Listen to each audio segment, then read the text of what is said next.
Hi everyone, welcome back to Jade Journey's YouTube channel. My name is Natalie and today I have a special guest on the channel, which I'm so grateful for, Sara Nory from Sweden, Iranian heritage and roots, an artist, yoga teacher and world traveler, mother. She has many titles. And yeah, today we're going to dive into Sara's journey through life this far and her art, motherhood, her art form, her way of life, traveling, living in many different places the past years. And I'm really curious to hear more about you, Sara. So please introduce yourself a bit further. Thank you so much for having me. I'm super grateful to be here physically, finally in Stockholm, where I was raised. Yeah. Yeah, you got it good. I have a Persian heritage. Came here during the war between Iran and Iraq in '86. But I spent most of my life here. And in my 20s, I decided to expand my wings as I felt like Stockholm got smaller and smaller, and moved to New York for about 10 years. Wow. And throughout the journey, I was a creative director working for a very big Dutch fashion brand, and started my own company, distribution company, where I brought in Swedish designers and contemporary brands to New York and had a showroom. And New York really gave the opportunity to, in my 20s, to really self-explore. And I found yoga, and I found not only yoga, I found myself in a mysterious way. I died and I relived many times, and really found myself to be very comfortable in the unknown. And from there, exactly like you said, I've been moving to Mexico, to Ibiza, to Costa Rica. And so I've been around a bit and really traveling around before I had my daughter. That's now 2.5, so yeah. Been on a voyage. Yes. So it's really interesting to hear how you've gone from more of a fashion and corporate career into, I guess, finding more of a creative outlet, and now more of a self-taught artist, I assume. Yeah. How did you come into that path? I guess you were already working in the creative and fashion industry, but what were the defining moments in that kind of path forging for you? Good question. Well, yes, as a creative director and working very much with visuals and being able to take decisions of how things look and how things should feel with huge budgets, it does spark a sort of, or gives you permission to be in sort of this extreme creative place where you can play and without limits, you know. But I would say that my own journey as a self-taught artist started with the moments where I actually deep dived in the practices of yogic practices. Music was also related. So for me, it wasn't just like yogic practices. It was consciousness arising, and that really arose in New York when I was kind of party hard, work hard mode, where I was very attracted to electronic music, found beautiful community in New York that were very inspired by music as well. And at the same time, also psychedelics was a big part of that. So it kind of opened the doors to my creativity differently, for sure. So music has been a huge part of that as well. But yeah, so it was this one specific day.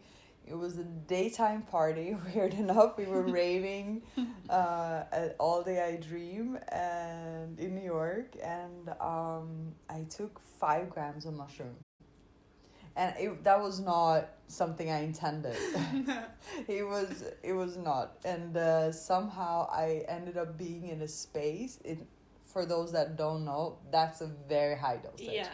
And mushrooms should be taken either micro or you taking in big doses. And that's what I did without knowing. And I just had a very strong visual moment. I would say that lasted for about 6 hours. Wow. Where I would see kind of, I now don't call them spirits because I have asked and I've been in the realm of it. But yeah, I would see basically floating people around people. Yeah. And at the moment I didn't know what it was, but I was just flowing with it and just surrendered to the medicine itself and surrendered to what I was experiencing. Anyways, I went home because I was way too much. My friends were kind of like, okay, here we go. So, but the day after, a very good friend of mine has a beautiful loft on Broadway, a few blocks from where I used to live. And he, as I was trying to describe my experience to him, he's a new friend of mine. He was kind of just like, you know what, Sarah, you make no sense. Can you just like paint it out for me? I have a canvas here, some pens over there. I'm like, oh, okay, sure. And he pulled it out, and I was basically in a zone for 3 hours or so, and just painting. And I still have that painting actually. The base was black, which was also weirdly enough for what I was saying, but and after that I couldn't stop.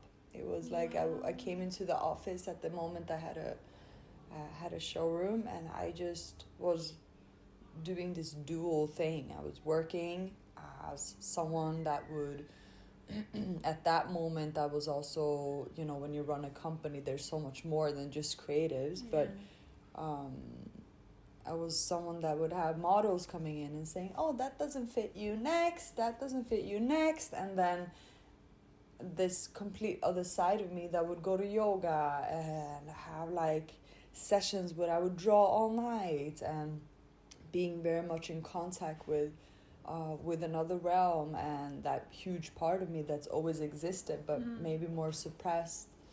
So that's how the drawings and the paintings came alive. Wow. So slowly I let go of everything that wasn't serving me, and just stepped into what I was supposed to do in my dharma. Wow, that's a really cool story actually. And I find it interesting. I also love electronic music, and for me, like, I can sometimes when I'm in that state and that listening, even just on my own, but also if I go out, music is so transcendental, and it really takes us into these higher states of being and this feeling of unity. And I find that even like techno music and this kind of scene, really, it's so close to what I'm experiencing when I do a lot of yoga or when I meditate. It's like tapping into similar things but in a very different way, and sometimes you're like, whoa. It's almost more powerful being at an amazing music gathering than being in a yoga class, or it's totally so agree. Much love and so high energy in that space. So cool that you also like that. Here we go. So how then did you transfer from New York to Mexico? Was that your first where you moved afterwards? Because you spent 4 years or so in Mexico. Yes. I guess everything kind of, it's not one way or another. I've been in between moments as well. And I had, after years of going to Burning Man, met already two boyfriends at Burning Man. And then, and then I met a Mexican man.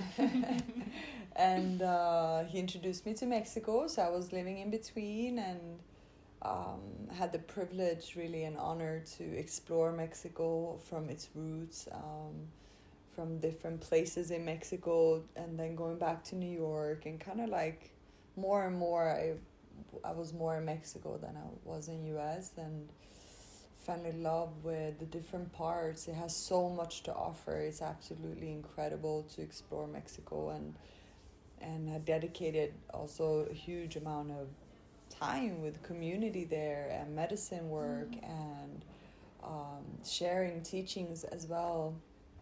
And I wouldn't say Mexico gave me, and now it's big. When we speak about Mexico, it's huge. But it was, overall, I wasn't very creative there. Yeah. It was something that I was longing already there for finding my place, where I could feel both community, close to family in Sweden, but also having my creativity, like the juice of my creativity coming up again, which I had in New York very much. Yeah. That's what's interesting about what people say about New York. Even though it's an intense city, that it's a very inspiring and creative and like go-getter energy, that even if you maybe are a bit more sensitive or you pick up things, that it's still a nice environment to be in because of all the stuff that's at your doorstep. There's always inspiration around. Totally. The healthy part about New York that I found was that yes, there's a vibration, and my body just love islands, but the vibration of this nothing is impossible. Yeah. And also yet it has a frequency of you're absolutely nobody, where someone is always somebody almost. So, and that for me is very healthy to feel. It like strips off the ego, and you can start over in a way, in a very fresh way. And I mean, I think the community in New York for me, like, absolutely gave me permission to be myself a lot more. Different ethnicities, cultures coming in one place, is that creates powerful openness, frequency, and openness for sure. And I was super blessed to find community there for sure. Yeah. And then you've also now been based more between Costa Rica and Ibiza in recent years. Here we go. Here we go. Yes. Can't you tell us a bit about your lifestyle today? You host retreats, you teach, you part of La Luna sometimes, the retreat company, or are you always part of their retreats, or is it more of a what's your setup now? My setup now. Well, first of all, I'm a mother. Yeah. And so I've taken a pause, and it was a conscious decision for me to take a few years, not just like 18 months, 2 years, but take 3 years to really be in a space of motherhood where I find now to be the most spiritual, the most present thing I can offer myself. Wow. Because my daughter is my master. She will show me exactly where I'm at. She will show me what I need to work on. She will show me the love that I carry. She will,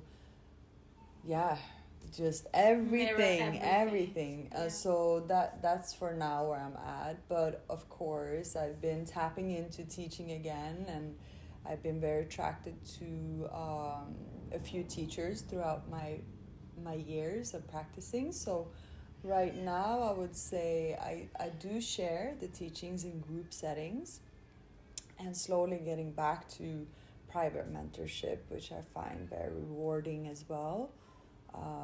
Not for myself, but for others, and understanding that the gifts that has presented to me, that it's something important for me to pass for sure, and to honor the lineage that I've been practicing. So it's gonna be soon a little bit of a mix of teaching, but also having some more creative based retreats where you bridge artistic forms with yoga and its philosophy, which I find so naturally entwined together. And artist, I'm really excited to start painting and seeing who this new woman is on the other end of giving birth and having the process of motherhood, and seeing what comes out. Yeah. Cool. Can't you tell us a bit more about, because I know you practice a lot of Kundalini yoga. Can't you tell us a bit more, because I find that Kundalini yoga, it's almost like it's behind closed doors, like it's not as accessible in like a studio or whatever. It's more like really devoted people do it maybe online, or it's more of I find it harder to access in just the physical world. Can't you tell us a bit more, because it's a very subtle body practice and it's very powerful on the nervous system and it on our creativity and like mental blocks and all of that stuff. But can't you tell us a bit more, like your experience with it and how it's impacted your life? It's funny because I have a whole different perspective of what Kundalini yoga actually is now than what it was just 10 years ago, 5 years ago. You know, we tend to think that Kundalini is this practice that was brought from Yogi Bhajan back in the 60s, 70s, where we were, you know, wearing white turbans and white clothes and doing kriyas and asana practice in a more like rigid way with the body, and speaking Gurumukti, you know, and I've fallen out from that. That's not my path. And also, for those that knows, they also know that that lineage has been shown to be very polluted. But with that being said, of course, like you have to separate the teacher from its teachings. There was some really powerful years for me. And in the later years, I've been more drawn to Hatha yoga. Yeah. I've been more attracted to the philosophy of the Kashmir Tantric tradition of Shivanism yoga, which is the Upanishads, which is the real deal. Like, none of that, none of what, I'm sorry. It's a lot of people that kind of, you know, are still making a lot of money from the Yogi Bhajan teachings, and I was in that boat, you know, but I'm sorry, that lineage is for me not something that speaks to me. If someone feels happy to do them, great. I still do some of them in Kriya base, and I'm really loving it, but I've been very attracted more into the real yogic basics. The 1,000-year-old stuff. Yeah. Which that was also, but who knows? Yeah. You know? Yeah. And when we're coming into what we're attracted to in the moment, there's no judgment. You know, everything has its path and its moment. But so yeah, right now Kundalini for me is not you have to put your body into stretch of your breath and it's this like vibrational spine thing that happens in the body, just like and goes like in the bridge position. That's not what it is.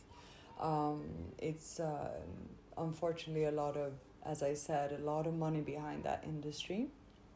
But whatever, you know, I'm always like, people can do what they want. Do what they want. If it makes you vibrate differently, great. If you feel like you're being completely in your path and it gives you clearance, great. You know, there's no judgment, good, bad, wrong, right. There's none of that.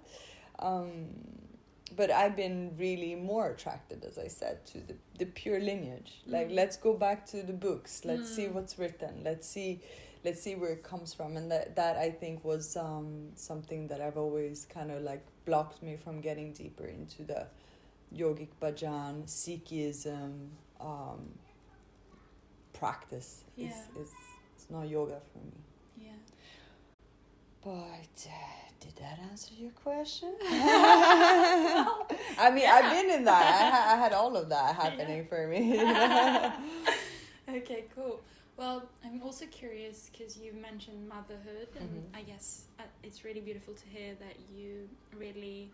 So I think there's a lot of talk or clutter around like, oh, being a mother, but also juggling and being this power woman and career, and so it's very beautiful to hear someone that's actually like, actually my child is my teacher, and I'll learn more and have more expansion of just being in that and shutting out some of the external noise for a while. I admire that. So can't you tell us a bit? You've been a mother for 2.5 years, and I guess also pregnancy shifts a lot.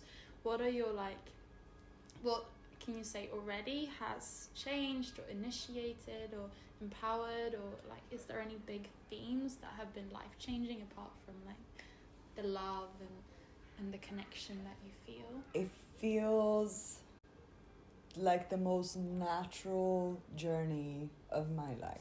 It feels like everything that I've gone through in my life is because of a deeper reason. And so now when I am a mother, to my daughter, to our daughter, she is everybody's daughter, it feels like this is what I've been preparing for. But of course, I did, the practices, the hypnotherapy practice that I did for many years with past life regression that I kind of still do. I've seen her in my life. I've seen where we had the connection. I've seen her father. I've seen all these things before. It's just now it makes sense. Yeah, it's in the physical. Yeah, so for me, I don't know if there's something very like a big bang happening.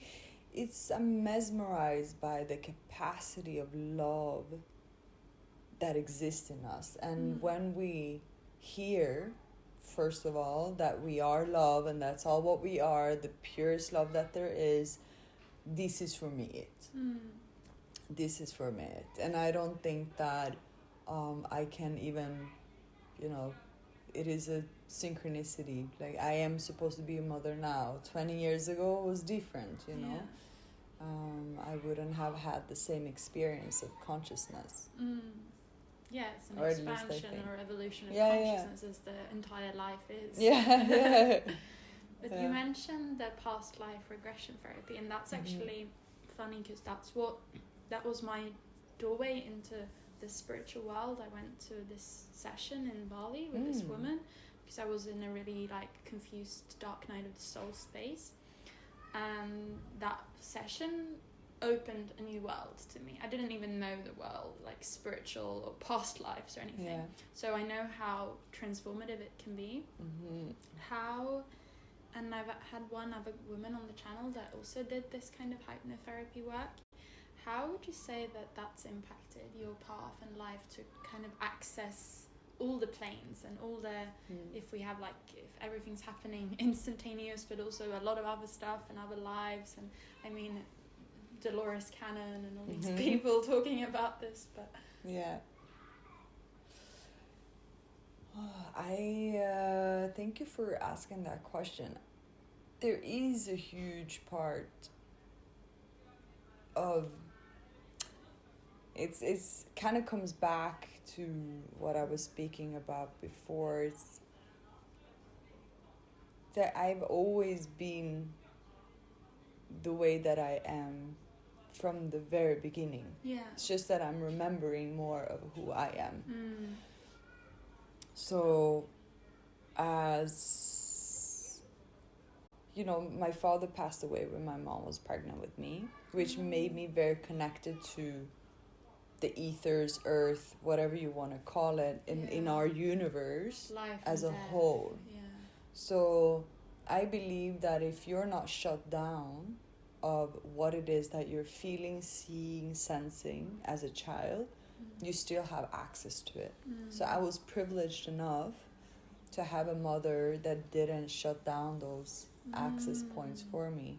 So it's something that's been traveling through me. Yes, of course, then society kicks in, friendships, teenage, all of this. Yeah. It's not that I'm enlightened, it's just that you have a part of you that you think as a child that everybody has.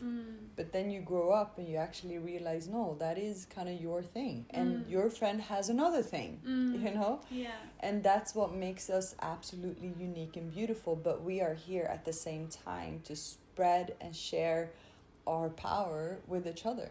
In a way, it's our language to learn and go back.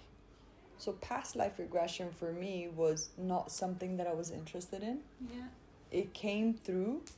I clicked on a little bloop after I saw a documentary, and it was maybe 6 people that could have access to this course. I didn't even think about it. And the therapist emailed me back, said, I have one more spot, funny enough, one just canceled. It's yours if you want it. I signed up. I forgot about it again 2 weeks before I was called to go to Colorado for the training. And as I walked in again, it was one of the most natural things, you know. It was doctors. It was 2 doctors, 1 nurse, one that was, you know, had died and come back to life. So it was a interesting kind of group. Yeah. But I felt very familiar to it. Yeah. And that's exactly what it is. It's not...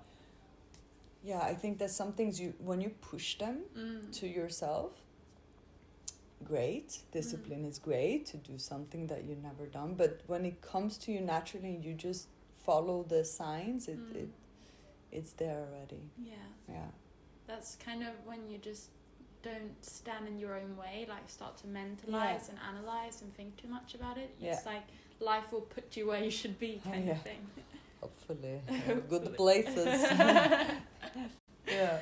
That's another thing actually that I'm curious, because I guess you live quite a free life in many ways, and also as like an artist there comes a lot of freedom both creatively but also in how you design your time on earth basically. Yeah.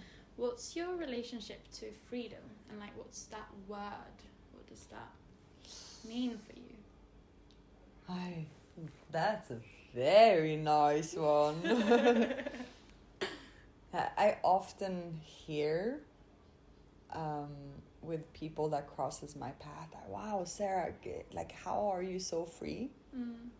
But sometimes, of course, someone might see a version of you that's out there and doing their thing, but inside you might have periods where you really struggle with them. Yeah. I think being in the creative field, there's a real need to be disattached. And that means to everything and everyone, even my daughter. And that feeling is an uncomfortable zone, but it's also so liberating, freeing, right? And you have to be there. For me, I have to. And so there's and the polarity of that, I also have the other side of that is my attachment is very strong. So I can be attached to a tiny little stone, say, or that ex-boyfriend of mine or that partner of mine, and so it's an interesting balance. But I don't know, do you have that? Like I'm sometimes very black and white. Yeah, same. And learning how to be in the rainbow green fluid, zone. To be able to be just that, you know? But I consider myself very lucky again for my mother that, you know, broke free from the Islamic regime in Iran that took place in 1979 and like really gave me the opportunity to be in Sweden and be in a free space where you have free speech, you can move your body, you can be naked, like nobody cares, you know? It's a very good place to grow up, and especially the way that I grew up, and I've just been chasing where home is for a long time, to be able to be that, and now I found that in Ibiza and Costa Rica for a few months out of the year. Oh, I love that answer. Very nuanced. I'm curious then, you mentioned your mother and your Iranian or Persian roots. What do you think that you have, because I mean, meeting you come across as a very warm and radiant person, and that feels maybe that warm blood comes maybe more from the Middle East rather than Sweden. No offense to Swedes. I love you. But I'm curious to hear then like a bit more about what maybe your mother has taught you, and what your ancestors and what your heritage means to you. Everything, in a way. I've become more and more fascinated with the parts of myself that are coming through that have a deep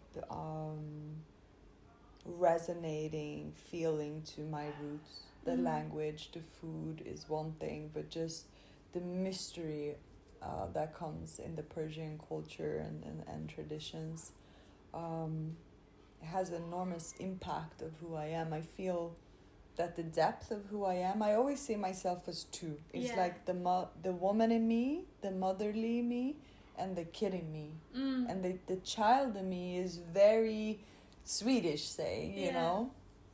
And the motherly me is my Persian roots. And those two, I play with those dynamics a lot.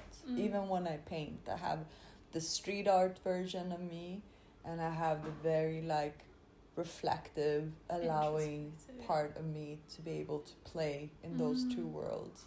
So it does, it's yes, it's just whatever for many, but it does impact us. Like I called my grandma when I had dreams, and she would tell me what my dreams were what they were meaning.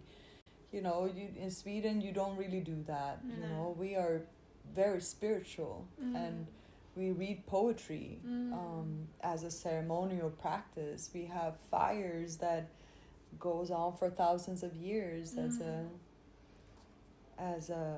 rituals, as our oldest religion. So we have that depth a lot, and I feel very embedded in that. But also, and you speak the language. You were born in. I was born there. It's so beautiful, and I can resonate then if we think about freedom and home, and because I'm also growing up with two cultures like British and Swedish. Not that they're that separate, really. They're both European in this, but do you find that you have, because you're not fully Swedish, and also in your case, like the Persian people don't really have a country per se in this day and age, if that's politically correct to say that, but like you don't have your place to be, maybe many have left Iran since. Correct. So what's your relationship to finding home? Like now you found your way to Spain and Ibiza and that, but because I can find that sense of where do I belong kind of sensation, and for me, like after moving and living in many different places and exploring, it's like a freedom also in knowing that I don't need to be well in one place, or I don't need to identify with this way of life or be this person. Like I can be fluid, and I can move around, and there's different things for different parts of life and this and that. But what's your relationship to that sense of like belonging and identity and finding home? Oh yeah. Ooh, I think I've been reflecting over this topic for quite some while, because there's one thing when you're traveling and enjoying the traveling and meeting new people, new cultures, and learning so much about our world, and then there comes a point, and especially for women, I think we need a nest, and we want to ground, and we want to feel into that everyday life in our place, and have our things roots at one place, and you know, and there comes that time at least.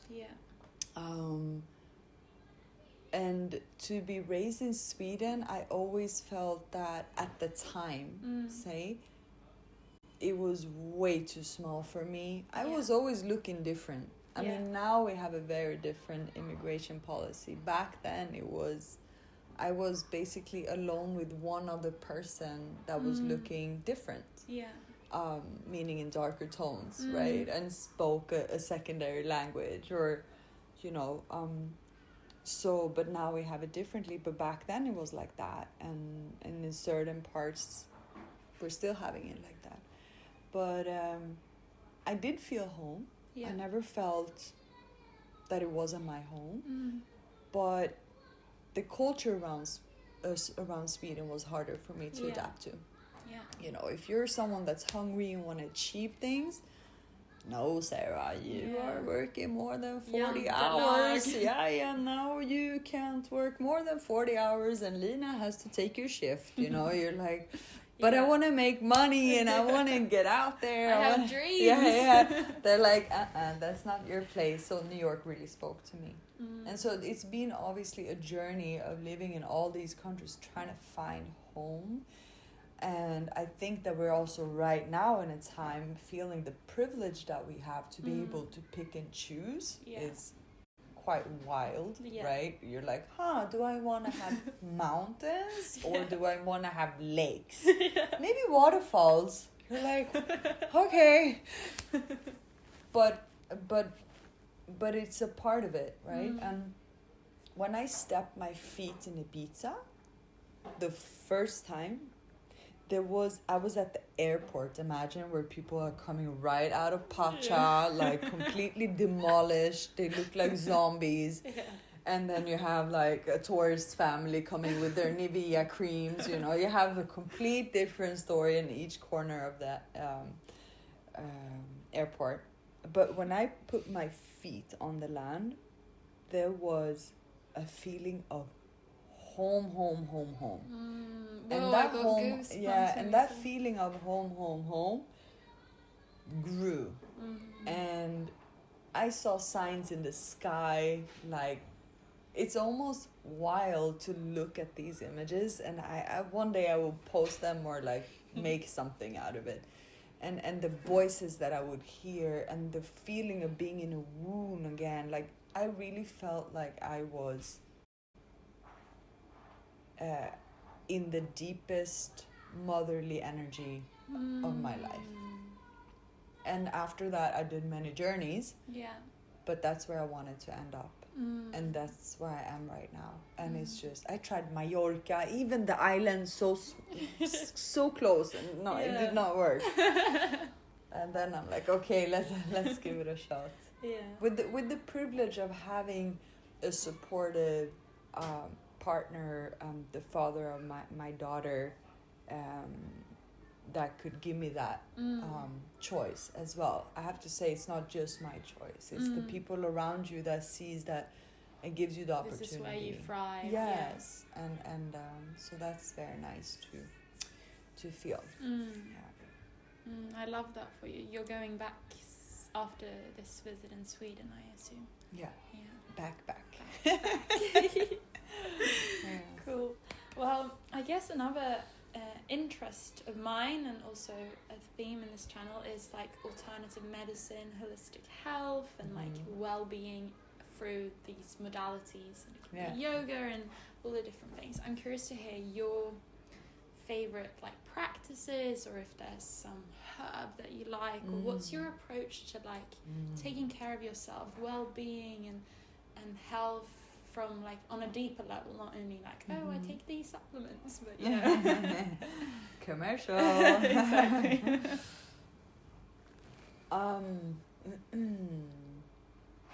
I go in periods, and it speaks very much to the polarity that I have. I have to be very disciplined to stay in one practice all the time. I'm a curious person. But my discipline to yoga is there. I have to at least spend 10 minutes a day to do something. And my friends always makes fun of me if they stay with me. They kind of like, if you don't, you're horrible. Please do some breath, do whatever you need to do, because I cannot be around you. You know, and it's true. It's where I get to have that centerpiece of myself. And but what I do every day, even when I had my daughter, that was very difficult, and I would do it. I swear to God, a lot of mothers can resonate. When you're in the bathroom, or you're having that 2 minutes pause. Like in the bathroom used to be my safe zone. I'm like sitting there and meditating like at the same time, because you have very little time. So all this like waking up and meditating, pulling your tarot card and having your sip of tea, that is just out the window. This is your practice. And but something that I do, and I consciously do, is that I take breaths, deep, slow, and I take many of them throughout my day. Whether I do the dishes, I'm walking, breastfeeding, whatever it is.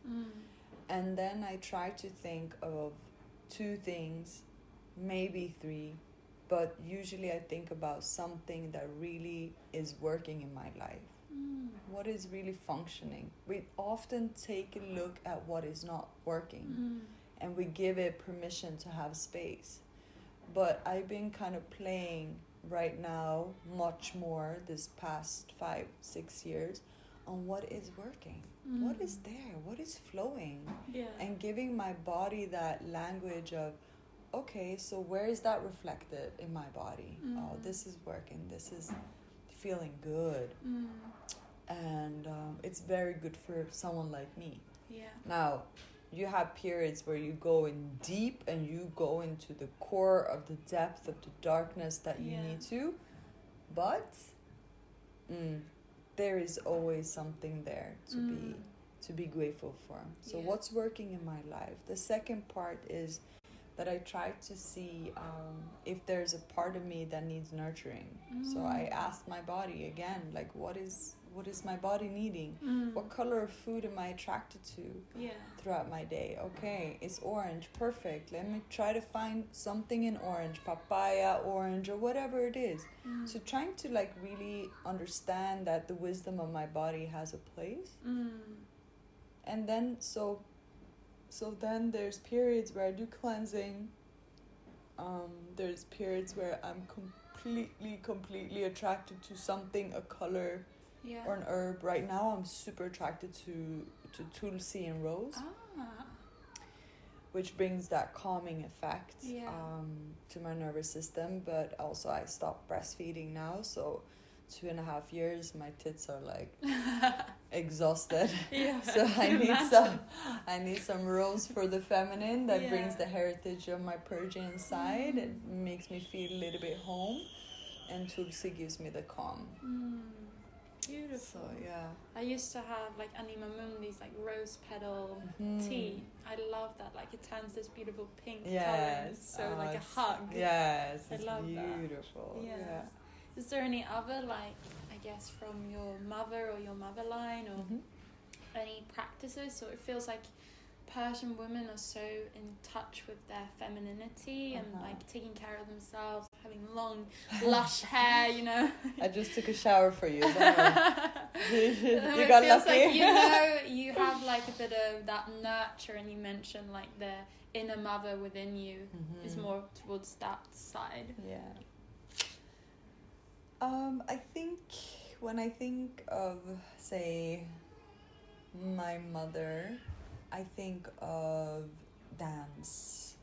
So it's so important for our culture. Is like 8 a.m. we're dancing in the kitchen. You remember those back in the days cameras that you flipped up and you know you filmed everything. We had that in the corner. And that would be on. And if you just... And it's a regular day. It wasn't something specific. And every time there's like... At 1 p.m., the couple is dancing in the corner. Then at 5 something, playing cards or working or coming back, you're dancing again. You know, it's such a big part of our culture to move your body and express joy and comedy. You know, it's so important. Just the joy of life. It's very much. It's... The deeper ceremonial parts, which is reading poetry, we tell a lot of jokes. This is so important. Like, we have jokes about everything and every country and everything. So joy and moving the body, which I think is the medicine of most. Oh, I love that. Is Rumi? Is he from? Yes. And Hafiz. Oh, I love them. Both, they do amazing poetry, so it makes sense. And I also love like dancing, and I find that for me, my kind of yoga practice and yoga journey has gone into like, I just want to dance. Like I want to move in a more fluid way. Like I can do a yoga flow, but I also want to be more in that. And I guess that's also where electronic music and everything starts to... I don't know about that. You didn't want to say that. No, but you know, it's like very connected, and it's like through our body that we can express a lot of things as well, especially female and like more the sensual and hips and all these things. It's a coming back to music and dancing. It's important when I say like raver is that we associate that nowadays a lot to drugs. Yeah. But initially, why we love that kind of music because of the beat and having permission to be in Just a sort of go. state of letting go. We're not thinking about how we're moving. No. It's just going with the music, and the vibration of people liking the same music obviously creates that atmosphere. So Yeah, no, I love it. I'm like, I need to go out dancing Yeah, ASAP. more. Yeah, more. Yeah, I think especially maybe in, like when I'm living in more warmer countries, it feels more accessible, it's more outdoorsy, this kind of vibe. But I find a bit here in Stockholm, unless you go to like a techno event or something, it's not like you can just go out dancing because there's just not all the Says spaces who? for it. Says who? That's true. I can start the party. I'll host it. Let's just say you are the party. Yay. Okay, cool. I'm not sure. I'm just going to check. Okay, well, time is flying. Yes, So it we'll is. continue. I'm also curious to hear about, like, when it comes to your artistry and this, like, one-line art form that you've kind of created, and I guess from following the story you told about when you kind of awoke the artist within you after the psychedelic experience, where are you still in the like one line form of I've seen you do like lines on the beach, it's so beautiful. Can't you talk a bit more about the lines and what they symbolize for you, because they feel very like sacred geometry, very like universal in some way? I like intuitive drawing the best because it leaves no space to think. It's almost like chanting a mantra. The whole reason why we chant the mantra, to bring a mind wave that breaks the loop of a thought. It's the same. So when you do line work, when I do line work, I just go somewhere else and it happens in seconds. Yeah. And so for me it's a very healthy way. And that is my natural artistry. You don't choose to be an artist, you know, like these things comes through you sometimes, and it really did come through me. I'm not saying that as something sort of schmooky wooky fluffy thing. It's like whoa, it was so loud that I could not hold what I was doing before one more second. And it becomes that feeling. What it is that you give out and put out there becomes the feeling. So I think the line work is just like an expression of how I work. You know, how things are. It's like if I think about things too much, doesn't really work out so well for me. But if I just do them from the heart and from what really deepens my joy, it comes out in a different form, and then I don't own it anymore. It's there, okay, cool, for the world, you know. You're just a channel. Basically. And it becomes one way of doing one thing has really been the whole journey of all of them, like the practices, the yogic practices, the hypnotherapy, past life regression. And that's what I do when I do regressions too. I do line work. So every client steps out with a piece, basically. Really? Oh, that's so beautiful. Yeah, and I just started that kind of thing. It was a good friend of mine, actually, that highlighted. She's like, you're always drawing when you're doing things. Why don't you do it while you're doing your past life regressions? I'm like, that's such a genius thing, because I see it in imagery. I don't see it as words. And so that's going to be the new thing coming out this fall. Really? Yes. Oh my god. Yes, I'm excited. That's a good way forward, because I was going to ask you, like, what's coming up for you? What do you have any dreams or desires or stuff that you're like yearning to create or offerings, or what's like upcoming? Spending time in the studio and doing like pieces, full-on pieces that I hopefully can have a show of next year, that I will have a show of. And then I'm gonna start doing my mentorship programming, where I only work with 3 clients every 3 months. So I get that quality time. And, you know, continue to share and be a student. Every winter I'm a student for 4 months. That's why I'm offline. I don't do anything else. And then that kind of like fills up my cup. So we'll see. Me and a really good friend of mine thinking again to create that retreat where we're bridging the artistry and the yogic practices with joy, you know, maybe surfing in Costa as well, and seeing what will be born in a way. But this fall is going to be a reflective time towards the retreat spot, because it's physical, and I love doing retreats, which I have done and you've done too, and you know the energy that you put out there is a lot.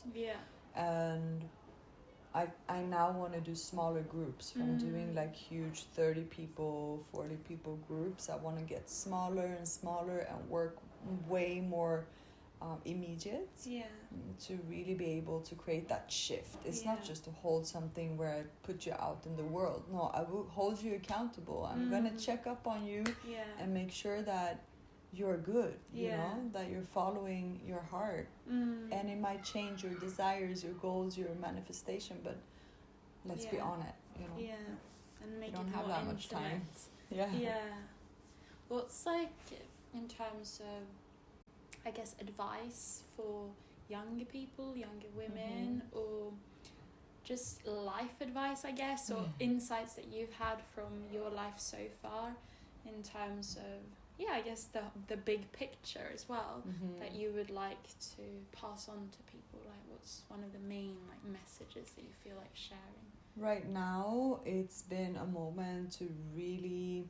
There comes a moment, I think, in this path where you think about where we are. Right now, we're in a moment on Earth that is knocking on our hearts, on our bodies, and she's knocking just to be kind.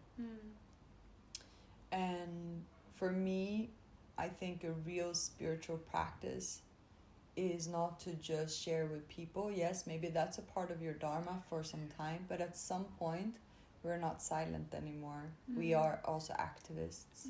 And to break that, it's not to be out in protest, it's not that, but what are you pro? Promote what you are pro, not what you're not agreeing with, but what are you actually agreeing with, and highlight and put your energy there.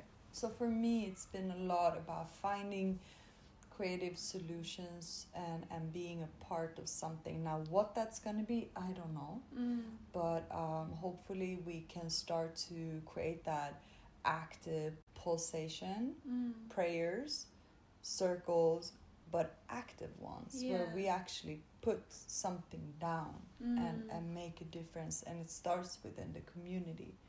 So maybe it's something in Ibiza when it comes to something recycling or whatever it is, but just putting a seed out there that is not just talk, but what are you walking the walk? I'm passing on this to my daughter and her daughter, hopefully. And the way we're rolling right now, we need to be way more active. And we can do it together, and we can make it fun. Because it feels frustrating to do it alone, and maybe not your passion.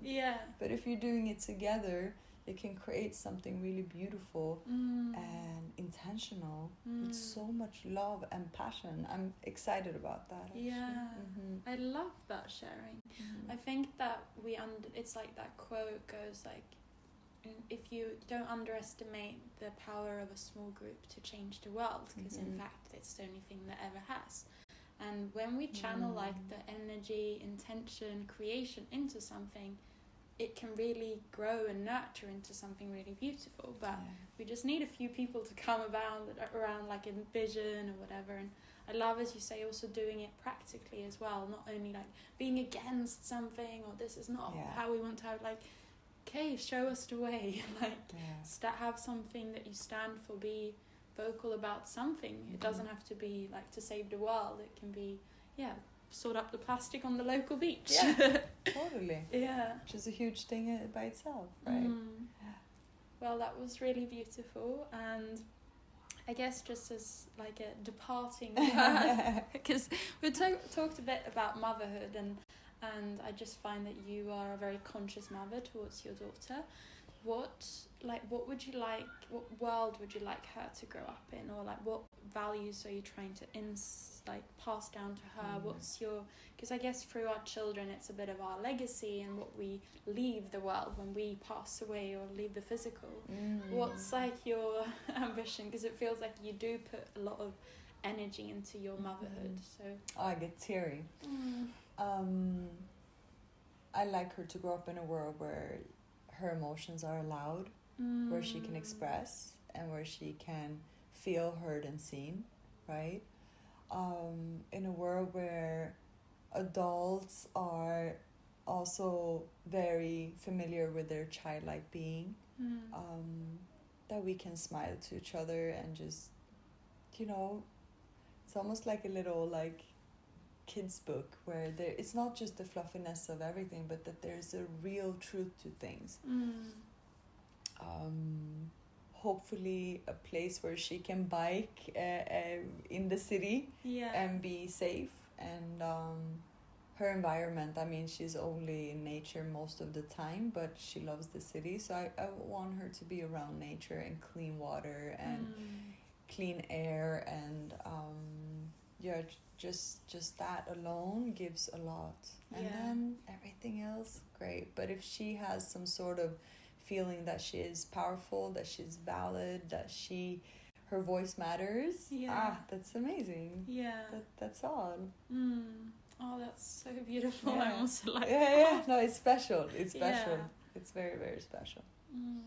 Spending time with them gives that. I feel like now we've been on it for like an hour, but maybe we'll have to do a part 2 of you, because I feel like there's so much goodies in you, and you've lived a very interesting life this far, and you're on a very interesting path moving forward as well, and you have a beautiful heart, and the way you take in life it's beautiful to hear your perspective. So thank you so much for sharing so generously, and I would love to have you on more and talk about where you go from here and how your art progresses and evolves as you grow, and like we talk about going from a maiden to a mother, and there's a lot of initiations around that, I guess.